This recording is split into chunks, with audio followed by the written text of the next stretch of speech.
tentang sistem pengelolaan keuangan daerah. Pada pertemuan sebelumnya kita sudah membahas bagaimana sistem pengelolaan keuangan negara ya. Nah, sekarang bagaimana sistem pengelolaan pemerintah daerah atau keuangan daerah. Nah, yang namanya sistem pengelolaan keuangan daerah didefinisikan mulai dari perencanaan, penganggaran, penatausahaan, laporan pertanggungjawaban, serta pengawasan keuangan daerah untuk mencapai tujuan penyelenggaraan pemerintah daerah, yaitu terselenggaranya pelayanan publik. Nah, itu ya. Jadi esensi dari pemerintah daerah adalah pelayanan publik yang ekonomis, efisien, dan efektif. Nah, lingkupnya meliputi mulai dari aspek ini ya, hak daerah, ya, mengatur pajak daerah, retribusi, kemudian kewajiban daerah menyelenggarakan urusan pemerintahan daerah, membayar tagihan, kemudian penerimaan daerah, kemudian pengeluaran daerah, kemudian kekayaan daerah yang dikelola sendiri, gitu ya, sampai pada kekayaan daerah yang dikuasai oleh pihak lain, ya. Nah, ini. Nah, esensi dari yang namanya pengelolaan keuangan daerah yaitu patuh dulu, gitu ya. Jadi ketaatan terhadap peraturan undang-undang, ya. Ini menurut PP 12 ya tahun 2019. Selain itu juga apa tujuannya? Ya, tujuannya adalah efektif dan efisien, ya. Efektif dan efisien, ekonomis, ya.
Ya, kemudian adalah ekonomis, ya, kemudian transparan, bertanggung jawab, berkeadilan, serta patuh dan kepatuhan dan manfaat untuk masyarakat.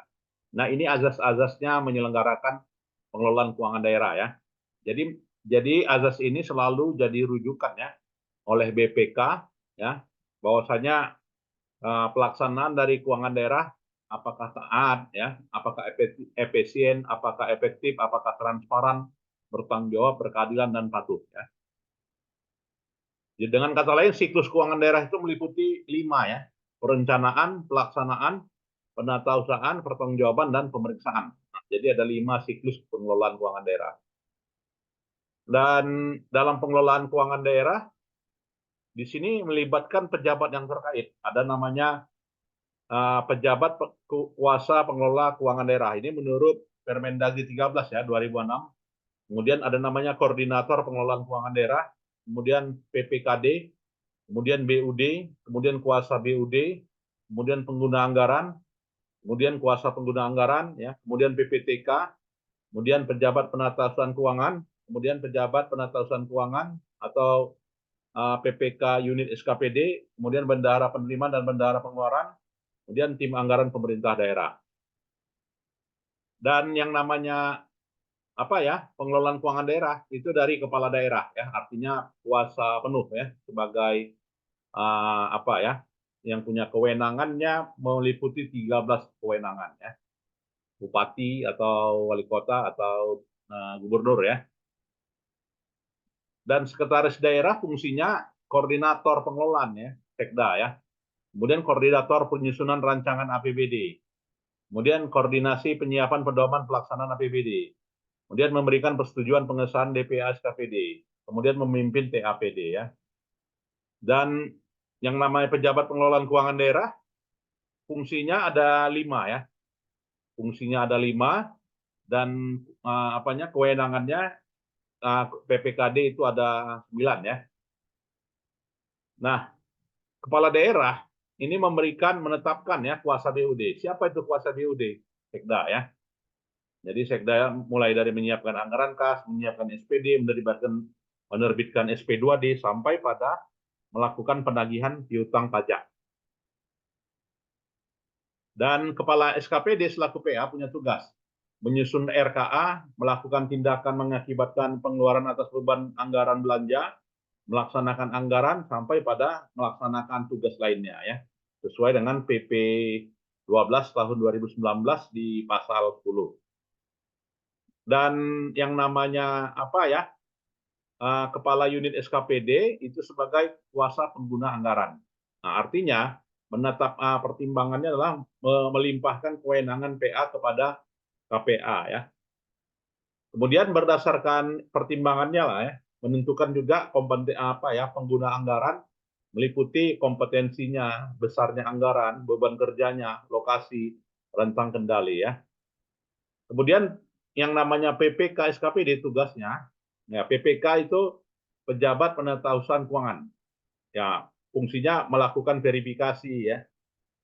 SPPUP, SPPGU, SPPTU, SPPLS, serta bukti kelengkapannya yang diajukan oleh bendahara pengeluaran.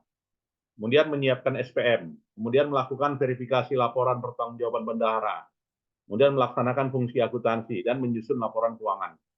Sedangkan PPK unit SKPD tugasnya ya melakukan verifikasi SPPTU, menyiapkan SPMTU, melakukan verifikasi laporan. Nah, jadi inilah bedanya antara PPK SKPD dengan PPK unit SKPD ya.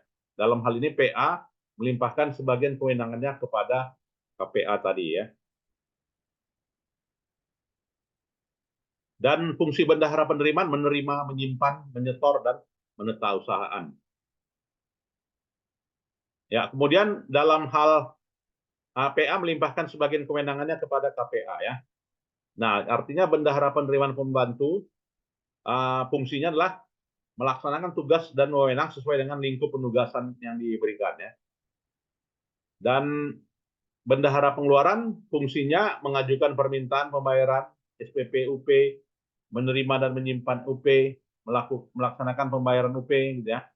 Sedangkan bendahara pengeluaran pembantu fungsinya mengajukan permintaan pembayaran SPPTU, menerima dan menyimpan pelimpahan UP dan bendahara, menerima dan menyimpan TU dari BUD, melaksanakan pembayaran atas pelimpahan UP dan TU sampai pada membuat laporan pertanggungjawaban.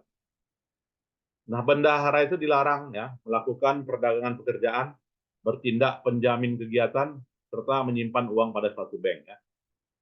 TAPD fungsinya dipimpin Sekda membahas kebijakan pengelolaan keuangan, menyusun dan membahas rancangan KUA, sampai pada melaksanakan tugas lain sesuai dengan ketentuan peraturan perundang-undangan. Nah, APBD ya, sekarang kita lihat APBD. APBD isinya apa saja? Nah, APBD isinya adalah penerimaan dan pengeluaran ya, sesuai dengan PP 12 dari pasal 21 gitu ya. Dan azasnya apa saja? Ya, disusun sesuai dengan penyelenggaraan urusan pemerintahan daerah, mempedomani KUA dan PPAS, mempunyai fungsi otorisasi, perencanaan, pengawasan, dan alokasi serta distribusi ya. Nah, sekarang kita lihat ya, yang namanya pos belanja itu ada 4 sekarang ya. Belanja operasi, belanja modal, belanja tidak terduga, dan belanja transfer. Dasarnya dari mana? Dari PP 12 tahun 2019 yang menggantikan PP 59 tahun 2005 ya. Di mana PP 59 tahun 2005 ada 2 pos belanja ya, yaitu belanja langsung, belanja tidak langsung. Dan pembiayaan meliputi silpa, penerimaan silpa, pencairan cadangan, penjualan yang dipisahkan, penerimaan pinjaman, ya penerimaan kembali pemberian pinjaman, kemudian penerimaan pembiayaan lainnya sesuai dengan peraturan ya. Sedangkan pengeluarannya penyertaan modal, membayar pokok utang, gitu ya, membentuk dana cadangan, ya memberikan pinjaman, pengeluaran pembiayaan sesuai dengan peraturan perundang-undangan. Nah ini, mungkin ada yang mau nanggapi nggak dari pos APBD sekarang ini? Silakan. Ada yang mau nanggapi? Cukup jelas ya. Jadi memang di PP 12 tahun 2019 itu mengalami perubahan yang cukup signifikan ya, terutama dari pos belanja. Begitu juga pos pendapatan. Di pos mana yang banyak berperan? Di pendapatan transfer kan. Kalau dulu namanya pendapatan perimbangan keuangan pusat daerah, sekarang pendapatan transfer aja. Nah, ini yang membedakan antara PP 12 dengan PP 59 ya. Dan pajak daerah udah tahu sendiri ya, meliputi pendapatan ya, retribusi udah tahu juga ya, hasil pengelolaan kekayaan daerah juga, dan lain-lain PAD yang sah. Terdiri dari hasil penjualan BMD, hasil pemanfaatan BMD, sampai pada pendapatan lainnya ya. Nah, inilah yang namanya lain-lain PAD yang sah. Silakan kalau ada yang mau diskusi ya. Oke, berikutnya pendapatan transfer. Apa saja itu? Pendapatan transfer dari pusat dan antar daerah. Kalau dari pusat, itulah dia dana perimbangan. Ya, dana perimbangan berupa dana transfer umum dan transfer khusus, DAU dan DA ya. DAU dan DA itu adalah dana perimbangan. Kemudian dari pusat apa lagi? Dana insentif daerah, DID ya. Jadi kalau ada yang 8 kali berturut-turut mendapatkan WTP, dapat insentif ya. Insentifnya dari pusat, maka disebut dengan dana insentif daerah. Atau Aceh dan Papua ya, daerah otonomi khusus. Atau juga Jogja, ya kan, dana keistimewaan. Kemudian dari desa, dari Kementerian Desa ya, disebut dengan DD ya. Jadi beda antara DD dengan ADD, gitu ya. Beda dia antara DD dengan ADD. Kalau dia DD dari pusat ya, sedangkan ADD dari provinsi. Ada yang mau berdiskusi silakan. Untuk contoh dak fisik sama dak non fisik itu apa ya, Prof? Silakan.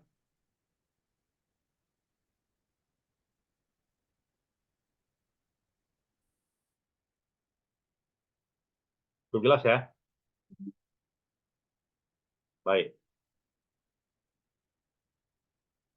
Kemudian lain-lain pendapatan yang sah apalagi? Dana darurat ya, dan juga hibah. Baik, berikutnya belanja ya. Nah, jadi belanja dikelompokkan berdasarkan urusan wajib dan urusan pilihan ya. Nah, itu. Jadi wajib dasar, wajib non dasar, dan juga potensi yang dimiliki. Belanja daerah ditetapkan ya dengan analisa belanja ya, standar harga satuan ya, dan juga standar teknis. Nah, belanja operasi apa aja? Belanja pegawai ya, belanja barang, belanja bunga, belanja subsidi, belanja hibah, dan belanja bantuan sosial. Belanja modal ya, ini belanja modal. Belanja tidak terduga satu ya. Belanja transfer, belanja bagi hasil, dan belanja bantuan keuangan. Nah, itu ya. Sedangkan belanja pegawai, nah ini ya, mekanismenya ini. Barang dan jasa, ya untuk barang yang nilai manfaatnya kurang 12 bulan ya. Belanja bunga, membayar pokok bunga. Nah, ini ya. Kemudian belanja modal digunakan menganggarkan pengeluaran ya dalam rangka pengadaan aset dan aset lainnya ya yang melebihi manfaatnya 12 bulan seperti beli tanah, peralatan ya, bangunan dan gedung, belanja irigasi ya, dan juga aset lainnya. Belanja bagi hasil ya, bantuan keuangan antar daerah, bantuan keuangan antar daerah kabupaten kota sampai pada bantuan keuangan provinsi ya.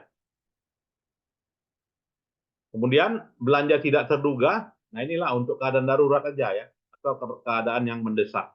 Jadi kalau kriteria keadaan darurat ya tiga ini: bencana alam, adanya pencarian pertolongan, ada kerusakan prasarana ya. Sedangkan keperluan mendesak meliputi kebutuhan daerah dalam rangka pelayanan. Ini. Sedangkan pembiayaan, nah pembiayaan daerah meliputi silpa, pencairan dana cadangan, penjualan kekayaan daerah yang dipisahkan, penerimaan pinjaman, penerimaan kembali pinjaman daerah, dan penerimaan pembiayaan lainnya. Ya. Sedangkan pengeluaran pembiayaan meliputi pembayaran pokok utang, penyertaan modal, pembentukan cadangan, pemberian pinjaman daerah, dan pengeluaran pembiayaan lainnya. Nah, prinsip penyusunan jadwalnya ini ya, jadwal penyusunan APBD. Kemudian mekanismenya ini. Jadi penyampaian KUA dan PPAS meliputi mempedomani penyusunan APBD dulu, gitu ya, yang ditetapkan oleh Mendagri. Setelah itu disusunlah KUA dan PPAS oleh kepala daerah, dibahas bersama Dewan. Kalau disetujui, lahirlah nota kesepakatan. Dari lahirlah nota kesepakatan muncullah RKA ya, atau disebut dengan rencana kegiatan anggaran. Ini kan mekanismenya.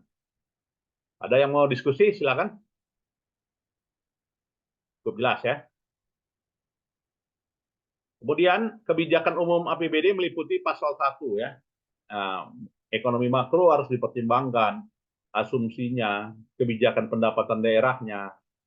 Sedangkan PPAS skala prioritasnya, menentukan prioritas program masing-masing yang disinkronkan sampai pada menyusun rencana kinerja ya. Itu dia bedanya. Nah, kemudian penyiapan rancangan Perda tentang APBD, nah ini juga disiapkan. Kenapa ya? Artinya legalnya RKA tergantung pada pengesahan ya. Ketika udah disahkan maka RKA yang dijalankan legal ya. Dibahas bersama tim anggaran pemerintah daerah dengan PPKD ya, pejabat pelaksana keuangan daerah.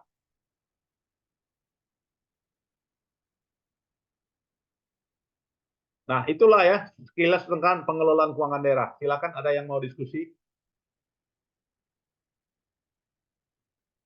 Belum jelas ya? Baik, kalau cukup jelas saya kira itu sajalah ya perkuliahan, dan nanti video perkuliahannya saya share pada adik-adik sekalian ya.